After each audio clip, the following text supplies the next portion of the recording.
বানাবো দই কাতলা, একদম ঘরোয়া পদ্ধতিতে। মানে যে কোনোদিনও রান্না করেনি সেও কিন্তু এই রান্নাটা দেখলে অবশ্যই করতে পারবে। তো চলো, আশা করি খুব টেস্ট হবে আর সবাই চেয়ে চেয়ে খাবে, এটা আমি তোমাদের সাথে গ্যারান্টি দিয়ে বলতেই পারি। তো চলো, দেখেই বুঝতে পারছো মাছগুলো কিন্তু জ্যান্ত আর খুব ফ্রেশ ছিল। আর লেজাটা বড় সাইজ ছিল বলে আমি মাঝখান থেকে কেটে নিয়েছি। নুন হলুদ আর একটু সর্ষের তেল মাখিয়ে মাছগুলোকে কিছুক্ষণের জন্য রেস্টে রেখে দিয়েছিলাম। সাদা তেলে রান্নাটা করব, তাই অনেকক্ষণ ধরে তেলটাকে গরম করে বেশ কিছু কুচনো পেঁয়াজ দিয়ে কিছুক্ষণ ব্রাউন করে ভেজে নিলাম।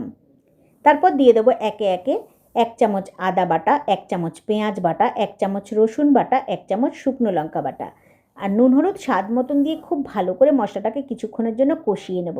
তারপর দেখো দিয়ে দিলাম 2 চামচ দই, একটু চিনি আর একটু জল দিয়ে ভালো করে ফেটিয়ে মশলার মধ্যে দিয়ে দিলাম। চামচটার গায়ে একটু হলুদ গুঁড়ো লেগেছিল বলে তাই দইয়ের কালারটা একটু হলদে হলদে লাগছিল।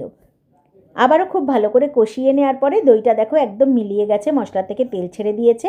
তখন আমি ভেজে রাখা ধনের গুঁড়ো 1 চামচ দিয়ে দেবো, কিছু চেরা কাঁচা লঙ্কা দিয়ে দিলাম আর একটু জল দিয়ে আবারও কিছুক্ষণ কষিয়ে নিলাম। তারপর 1 চামচ ঘি দিয়ে আবারও ভালো করে কষিয়ে পরিমাণ মতন জল দিয়ে দেবো।